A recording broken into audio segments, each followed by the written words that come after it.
The Mystery of the Elephant God Part 3 by Satyajit H43. Adapted and modified by Kulwant Singh Sandhu.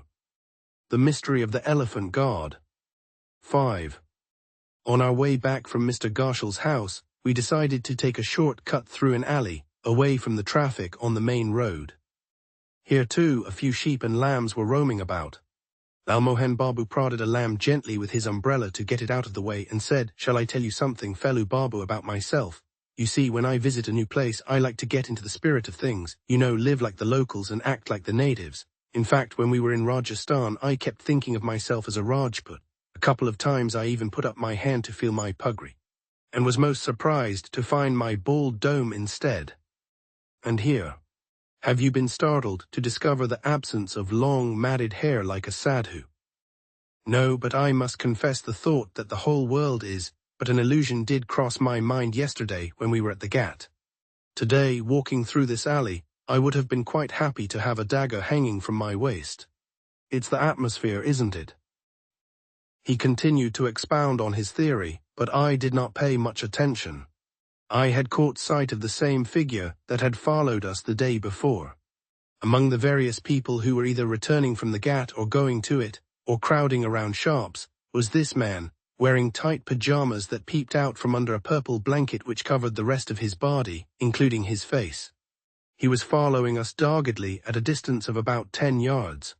Since Feluda had appeared quite unconcerned the previous day, I didn't raise the matter again, but began to feel uncomfortable. Lalmohan Babu hadn't stopped talking. "This business of the Ganesh is going to be complicated, as far as I can see," he was saying. "It is difficult to say whether a case is going to be complex or simple before it reaches a certain stage. Are you telling me that we have come to such a stage already? Haven't we?" "No, not in the least." "But the real villain could not have taken it, could he? Who are you referring to, may I ask?" "Why, it's that man called Meglal, or is it Megram? The man we saw where Matchli Baba's staying. My God, I've never seen a man with such broad shoulders. Give him a pair of horns, and he could easily join those massive bulls Banaras is famous for." "You mean you think Maganlal Megraj would have turned up personally to jump over the wall, steal into Ambika Babu's room, and remove the Ganesh?" "Oh, I see. He would have used an agent, right? Isn't that far more natural? Besides, he might have threatened to get the Ganesh somehow, but that does not necessarily make him the real culprit." We had reached the hotel. Niranjan Babu's room was next to the reception. We found a well-built young man sitting opposite him, explaining something rather animatedly. Niranjan Babu looked up as we arrived. "Here they are. This visitor has been waiting for you for nearly 20 minutes. Allow me to introduce you. This is Inspector Tiwari, and these are..." He rattled off our names quickly. Mr. Tiwari was looking straight at Feluda. His eyes twinkled. Feluda frowned for a moment, then his face broke into a grin. "You were in Allahabad, weren't you?" he asked. "Yes, but I wasn't sure that you'd remember me," Mr. Tiwari replied, shaking his hand. "It would have been difficult, I must admit. You have lost a lot of weight. If I may say so, it's done you some good."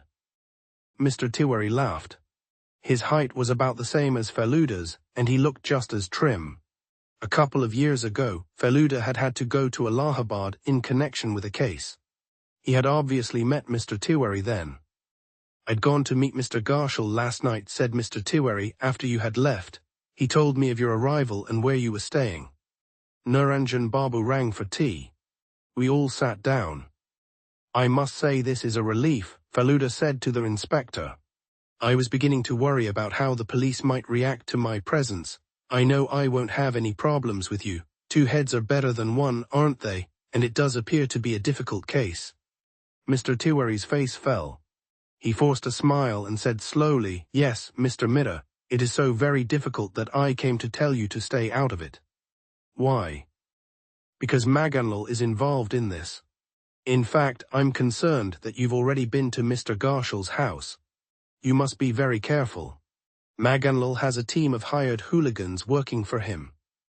A bearer came in with the tea. Feluda picked up a cup, looking slightly worried, and asked, But how can you be sure that Maganlal is truly involved? The line of investigation we're following points towards Maganlal. I have never seen anyone with such cunning. But what is this line of investigation? I'll tell you.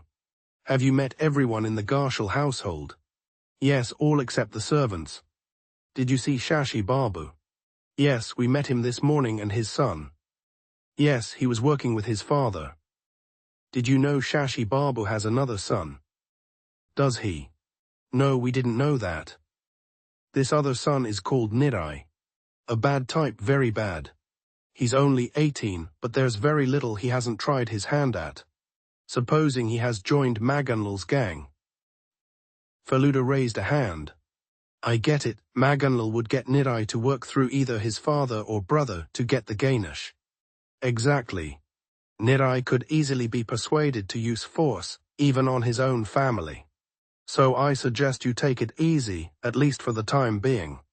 There is a lot to see in Banaras during the time of Durga Puja and Dussehra. So do enjoy yourselves, but don't go anywhere near the Gharshal family. Feluda smiled and changed the subject. Aren't you thinking of investigating the case of Machli Baba? He asked. Mr. Tiwari put his cup down on the table and burst out laughing. You've already been to see him, have you? What did you think of it all? Since I raised the question of an investigation, you must assume he didn't arouse any religious ardor in me. Yes, Mr. Mira, but you're talking only of yourself. What about his devotees? Do you think they'd stand by and watch quietly if we openly tried to carry out an inquiry? They'd skin us alive. Mr. Tiwari spoke the last sentence with a sidelong glance at Niranjan Babu, who threw up his hands in protest. Don't look at me, Tiwariji, he exclaimed. What do I know of devotion? All I can say is that in our otherwise boring and eventless life, Machli Baba is an event and excitement, but that's all. There is something you can do, said Feluda. Try and find out if anyone called Machli Baba had appeared recently in Haridwar or Allahabad. Very well. That shouldn't be a problem. I'll get you this information in a couple of days. Mr. Tiwari looked at his watch and rose. Just before stepping out of the room, he stopped for a minute and slapped Feluda on the back. Why don't you come to my office one day and see how we deal with crime in Varanasi? But do remember, and I mean this seriously, you must stay away from the case of the missing Ganesh. After lunch that afternoon, we went out for a walk again. I didn't know whether Feluda had anywhere specific in mind, but Lalmohan Babu and I followed him into an alley opposite the hotel. I think your cousin is looking for a sweet shop for a plate of rabri, whispered Lalmohan Babu into my ear. I had to laugh, but I knew he was wrong. The alley was both narrow and winding. Houses with 2 or 3 stories stood on both sides. The sun hardly came in at all. Feluda told us most of these houses, like many others in Varanasi, were more than 100 years old. Some had paintings of animals and birds on their front walls. A few had handwritten posters and advertisements in Hindi. As we made our way carefully through this dim, dingy alley, several new noises began to reach my ears. The loudest among them was that of pealing bells. We were getting closer to the temple of Vishwanath. Sheep and lambs had been replaced here by large cows and bulls. Each time we saw a particularly strong bull, Lalmohan Babu exclaimed, "Look, there goes Megraj." In the end, Feluda was obliged to say, "Look, Lalmohan Babu, I do think those poor bulls are a lot less harmful than Megraj, so please stop making a comparison. Anyway, I am trying to picture him as a man with thin, cruel lips and a malicious glint in his eyes. You are spoiling it for me by constantly harping on the bulls." It soon became impossible to walk freely. The crowd pushed us along in one direction. Pandas were scattered everywhere, each one pouncing on us eagerly. "Darshan, would you like a darshan of Baba Vishwanath Babu?" they kept asking. We walked straight ahead, ignoring them as best we could. My attention was taken up totally in trying to protect my pocket and my wallet in it, and stop myself from stepping into the many puddles that dotted the way. When I finally looked up, I found Lalmohan Babu gazing at the golden dome of the temple, wonder and amazement in his eyes. I saw him ask Feluda something, but couldn't quite catch what he said. Only the word carrot reached my ears. All thoughts of God and religion had clearly been abandoned, at least for the moment. Then I saw the kite. It was a red and white kite, identical to the one Ruku had been flying earlier. There it was, disappearing behind the temple. Feluda too was staring at it. Most interesting, he said briefly. It's not just interesting, my friend, said Lalmohan Babu. I find it positively disturbing. No, I am not talking of that kite, but do you realize this place might be infested with Megraj spies? In fact, one of them can't take his eyes off you. I've been watching him for nearly 3 minutes. Is it someone dressed as a sadhu, with a long flowing beard and a brand new robe? Feluda asked, still staring at the sky. Full marks, Jadayu replied.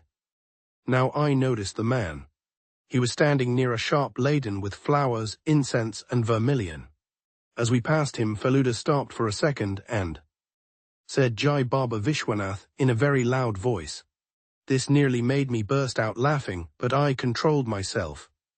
By now we had come out of the alley, having left the temple behind us. Close to where we were standing was the mosque built by Aurangzeb, and a huge open terrace. I looked up again as we reached the terrace, but couldn't see the kite anymore. Steps ran down from the terrace to the road below. Feluda turned towards these. I did have a vague suspicion about where he wanted to go, but as it turned out, the same idea had occurred to Lalmohan Babu too. Are you by any chance heading for Megraj's house? He asked. Who else would I wish to call on? If there were no criminals, Lalmohan Babu, your friend here, would starve. So don't you think we should pay a visit to the temple of the biggest criminal in Kashi? My heart began thudding faster. Since the crowd had thinned somewhat, Lalmohan Babu had to lower his voice to ask the next question. I hope you haven't come without your weapon. If by a weapon you mean my revolver, no, I didn't bring it with me. But I've got all the other 3, thank you. Lalmohan Babu looked up startled and nearly stumbled against a step. But he said nothing more. I knew that when Feluda mentioned 3 other weapons, he was simply referring to his powerful brain, steady nerves, and strong muscles. A tailor's shop stood where the steps ended. An old man was sitting just outside its entrance, working on a sewing machine. He told us where Maganlal lived. Go straight past the Hanuman Mandir and take the first right turn. You'll find Maganlal's house easily enough. It's the one with 2 large paintings of guards with swords, he said. And aren't there real guards outside the main door? Feluda asked. Oh yes, you'll find those as well. In less than 2 minutes, we were standing outside Maganlal's house. 2 armed guards were painted on the wall, but there was no one in sight. The street, unlike the ones we had passed through, was remarkably quiet. Not even a goat or a lamb could be seen. The front door was wide open. How very strange. Where had the guards gone? Were they perhaps having their lunch? Feluda sniffed a couple of times and said, I can smell tobacco. Then he looked around and added, come on, let's go in. If we're stopped, we can always say we're new and slipped in by mistake, thinking it was a temple. Lalmohan Babu and I followed him in. Goodness, was this where the great Maganlal lived? I thought in wonder, staring at the cows that stood in the dark, damp courtyard. Our appearance did not bother them at all. Each continued to chew the cud, gazing at us calmly. This is quite common here, Feluda whispered. Very few people have any open space to keep their cows in, so they keep them in their courtyard inside the house, for they can't do without large quantities of milk and ghee. On our right and left were corridors, leading to nothing but darkness, as far as I could see. Presumably there was a staircase somewhere, for I had noted outside that the house had 3 floors. As we stood debating what to do next, my eyes suddenly fell on a figure that had emerged silently from the dark depths and was standing on our right. It was a middle-aged man of medium height, clad in a green Kerr pajama, an embroidered white cotton cap on his head. A thick moustache drooped down, brushing against his chin. When he spoke, his voice sounded like an old, worn-out gramophone record. Satyajit would like to meet you, he said. Which Satyajit? Seth Maganlalji. All right. Let's go. 6. Jai Baba Vishwanath. I couldn't see the look on Lalmohan Babu's face, but I could tell from his voice how he felt. Do you really have a lot of faith in Vishwanath? Asked Feluda. I couldn't imagine how he could speak so lightly. Jai Baba Felunath. whispered Lalmohan Babu. That's better. We were groping our way upstairs, climbing a series of stairs that were amazingly high. Everything was in total darkness. The man who had come to fetch us hadn't bothered to bring a light. Lalmohan Babu was still muttering under his breath. I caught the word black hole a couple of times. At last we reached the top floor. Our emissary passed through a door. We followed him. He then took us through a room, a narrow passage, another chamber, and finally stopped before a small door, motioning us to go in. We stepped into the room. At first I could see nothing except some colored glass. Then I realized I was looking at a window. The light from outside was shining through its colorful panes. Namaskar, Mr. Midha, said a deep, gruff voice. A few things became visible. A thick mattress covered with a white sheet was spread on the floor. On it were 4 bolsters also covered in white. The figure that sat leaning on one of these was that of the man we had seen from the rear at H43's house. With a faint click, a light on the ceiling came on. We were finally face to face with Maganlal Megraj. The eyes that regarded us solemnly were sunk in, set under thick, bushy eyebrows. A blunt nose, thick lips, and a pointed chin completed the picture. He too was wearing a kur pajama. The buttons on his kura might well have been diamonds. Besides these, on 8 of his 10 fingers flashed other stones of every possible color. Why are you standing? Do sit down, he invited. Take a chair if you like. There were low, Gujarati chairs placed by the side of the mattress. We took 3 of these. I wanted to meet you, Mr. Midha. I would have invited you properly, but luckily you came here yourself. After a moment's pause he added, You may not know me, Mr. Midha, but I know all about you. I have heard your name, Feluda replied politely. You're pretty well known yourself. Well known. Maganlal laughed loudly, displaying pawn-stained teeth. Not well known, Mr. Midha. What you mean is infamous. Notorious. Come on, admit it. Feluda remained silent. Maganlal's eyes turned towards me. Is this your brother? My cousin. And who is this? Your uncle. Maganlal was smiling. This is my friend Lalmohan Ganguly. Very good. Lalmohan Mohanlal Maganlal, it's all just the same, isn't it? What do you say, eh? Lalmohan Babu had been shaking his legs with an I don't feel nervous at all air. Maganlal's words made his knees knock against each other. At this point, Maganlal suddenly brought his hand down on a bell, making it ring sharply. This startled Lalmohan Babu so much that he choked and began to splutter. Does your throat feel a bit dry? Queried Maganlal. The man who had brought us upstairs reappeared silently. Bring some sherbet, ordered Maganlal. It was now possible to see everything quite clearly. There were 2 steel almirahs in one corner. Behind Maganlal, the wall was covered with pictures of Hindu gods and goddesses. On the mattress on his right were a few papers and files, a small metal cash box and a red telephone. On his left was a silver box stuffed with pan and a silver spittoon. Well, Mr. Midha, he asked gravely, have you come to Banaras on holiday? That was my original plan, Feluda replied, looking straight at him. Then why are you wasting your time? Maganlal spoke through clenched teeth, uttering each word distinctly. Have you been to Sarnath? He went on. Ramnagar, Durga Bari Man Mandir, Hindu University. No, I know you haven't seen any of these famous places. You walked past the Vishwanath temple today but did not go in, yet you keep going back to Umanath Ghosh's house. Why, forget what he told you. I can make your stay in Kashi so much more enjoyable. I have my own barge, did you know that? Come any day to the river. I'll take you on a cruise from one side to the other. You'd love it. You seem to be forgetting, said Feluda, still speaking calmly, that I am a professional investigator. Mr. Ghosh has given me a specific task. I cannot think about having a holiday or going on a cruise on your boat until that task has been completed. What is your fee? Feluda was quiet for a few seconds. Then he said, that depends. Here, take this.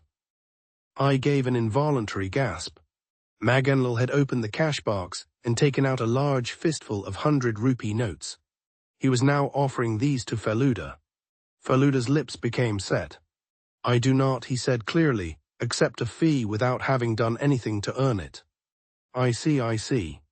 Maganlal bared his pawn-stained teeth again.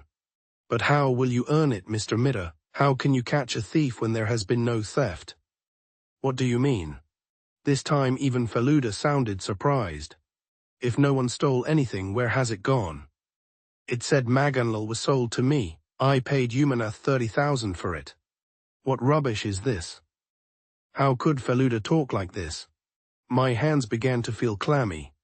Lalmohan Babu too was looking decidedly pale. Maganlal had started to laugh, but Feluda's words instantly wiped the laughter from his face. A deep frown creased his brow, his eyes glinted under the light.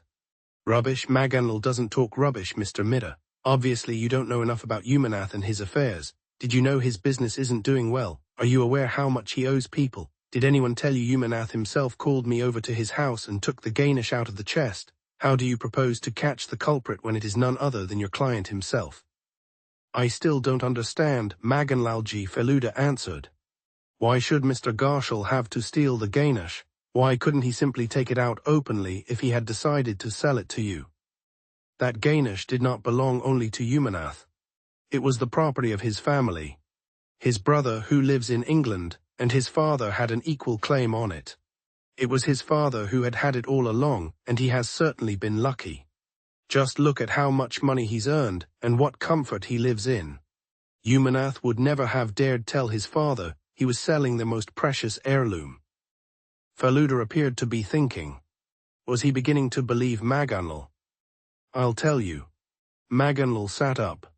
He called me over to his house on the 10th of October and offered to sell the Ganesh. I agreed. I have recently had a run of bad luck, as you may have heard, so I thought the Ganesh would help change my luck. Umanath knows nothing of the value of that green diamond. It's actually worth far more than what I paid. Anyway, we had a chat on the 10th. He said he needed a little time to get things organized, so I said fine. Take your time. On the 15th. He rang me again and said he had actually got the Ganesh. I told him to come to Matchley Barber's meeting. We both arrived with a little bag in our pockets. His had the Ganesh. Mine had 30,000 in 100 rupee notes. It didn't take us long to exchange the bags, and that's all. End of story. If what Maganlal was saying was true, then one had to admit Mr. Gharshal had deceived not just us, but also the police. Perhaps he had hired Feluda only as a cover-up. But why was Maganlal telling us all this? What did he stand to gain?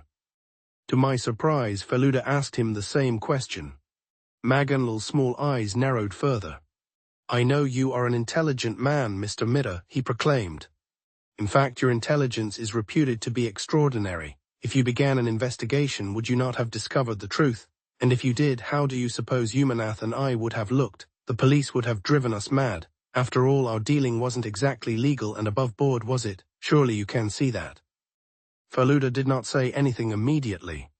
While Maganlal was talking, a man had brought in 3 glasses of sherbet, which were placed before us on a low table. Feluda picked up a glass and said, "That means you have got the Ganesh. May I see it? I am naturally curious to have a look at this object that's created such a furore." Maganlal shook his head regretfully. "Very sorry, Mr. Mitter, I do not have it here. You know this house was raided once, so I couldn't keep it here. I've had to send it to a safer place." "All right," Feluda spoke casually. "You did what you thought best, and I shan't argue with that. But don't you see that I have to carry on with my investigation simply to find out if you're telling the truth? If you are, we have nothing to worry about, but what if you're not?" Maganlal's eyes virtually disappeared. His lips curled ominously. "You mean you don't believe me?" Feluda raised the glass to his lips and took a sip. Then he said, "You told me yourself I didn't know you, so how can you expect me to believe all that you've just said? Would you believe everything a man told you the first time you met him, especially if he clearly appeared to be tampering with the truth?" Maganlal went on staring at him. In the silence, all I could hear was a clock ticking somewhere but couldn't see it. Then Maganlal raised his right arm and extended it towards Feluda. He was still clutching the money. "I have 3,000 here," he said.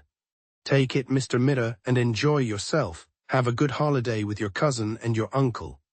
"No, Maganlalji, I do not take money like this." "Does that mean you'll continue working on this case?" "Yes, I have to." "Very well." Maganlal struck the bell again. The same man came back. Maganlal said without even looking at him, "Call Arjun, and get that box number 13, and the wooden board." The man disappeared. God knew what he would come back with. Maganlal now turned towards Lalmohan Babu, a smile hovering on his lips. Lalmohan Babu's right hand was curled around a glass, but it looked as though he couldn't bring himself to drink from it. "What is it, Mohanbhag Babu, don't you like my sherbet?" No, I mean. Lalmohan Babu quickly brought the glass to his lips and swallowed some of its contents. "Don't worry, Mohan Babu, that sherbet hasn't been poisoned." No, I don't like poison." "Yes, of course. Pea poison is," Lalmohan Babu gulped, "very bad. There are other things far more effective." "Other things?" "I'll show you what I mean." Lalmohan Babu choked again. There were footsteps outside. A strange creature entered the room. It was a man, I had to admit, but I had never seen a man like him. About 5 feet in height, he was remarkably thin. Every vein in his body stood out. His eyes suggested he might have been a Nepali, but his nose was long and sharp. His hair was cut very short and his ears stuck out. There was not a single hair on his body. I could see his arms and legs and chest, for he was wearing a dirty, torn sleeveless vest and an old pair of shorts. It was impossible to guess his age. The man gave Maganlal a salute, then stood waiting for instructions. 2 men now came in carrying a long wooden box. This was probably the box number 13 Maganlal had mentioned. The noise it made when set down on the floor suggested that its contents were made of either iron or brass. A large wooden board was then brought in and placed against the closed door behind us. Maganlal opened his mouth once more. "Do you know what knife throwing is, Mr. Midha? Have you ever seen it in a circus?" "Yes, I have." I hadn't, but I knew what it was. A man stood with his back to a board. Another threw knives at him which, instead of hitting him, hit the board, just a few inches away from his body. Even a slight mistake made by the thrower could result in serious, even fatal, injury. Was this creature called Arjun going to throw knives? At whom? One of the men opened the box. It was filled with knives, each with an ivory handle and identical pattern at one end. The king of Harbanspur had a private circus. Arjun used to perform in it. Now he performs for me in my own circus, ha ha ha. 12 knives had been selected from the box and spread out on a marble table like a Japanese fan. "Come on, uncle," said Maganlal. Lalmohan Babu gave a violent start, spilling most of the remaining liquid in his glass on the floor. Feluda spoke this time. "Why are you calling him?" he asked, ice in his voice. Maganlal's fat body rocked with laughter. "Who else can stand before the board? Tell me, if I asked you to stand there you couldn't see the game, could you? No, don't say another word. You have insulted me today by calling me a liar. Let me warn you that I have other weapons too. I don't use just knives. Look at those small windows. 2 guns are at this moment pointed at you. If you behave and don't start an argument, you'll come to no harm, nor will your friend. Arjun is a master in this game. Believe me." I didn't dare look at the windows. A moment later, Lalmohan Babu rose shakily to his feet, saying, "If I live, no woe worries about a pea plot." A couple of men grabbed him and took him to stand before the board. He closed his eyes. I couldn't bear to look any more. Lalmohan Babu was standing behind me. Before me stood Arjun, picking up the knives one by one, slowly but steadily. Each one flew over the top of my head and hit the board with a faint swish. Feluda must have been facing Lalmohan Babu and actually watching the show, or no doubt one of the guns would have been fired. At last the last knife was thrown. Arjun stood mutely before the empty table, breathing heavily. Maganlal said, "Well done." The invisible clock ticked away. No one else spoke. Nobody moved. Then, a few seconds later, just as my own breathing was beginning to get normal, Lalmohan Babu staggered forward and grabbed Arjun's hand. "Thank you, sir," he said. Then he swayed from side to side and fell down on the mattress, unconscious. Comprehension. Question 1. Why did Lalmohan Babu prod a lamb with his umbrella? Question 2. What did Lalmohan Babu imagine himself as when he was in Rajasthan? Question 3. Who was following Feluda and his group in the alley? Question 4. What did Inspector Tiwari warn Feluda about regarding Maganlal? Question 5. What did Maganlal claim about the Ganesh statue? Question 6. Why did Feluda refuse Maganlal's offer of money? Question 7. What unusual activity did Maganlal ask Arjun to perform? Question 8. How did Lalmohan Babu react when he was asked to stand before the wooden board? Question 9. What did Feluda mean by his 3 other weapons? Question 10. What was the condition of Maganlal's house when Feluda and his group entered? Answers.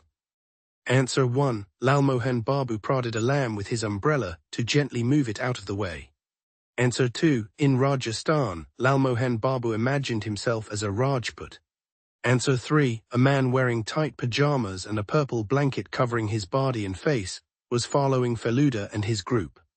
Answer 4. Inspector Tiwari warned Feluda to stay away from the case of the missing Ganesh because Maganlal was involved and had a team of hired hooligans.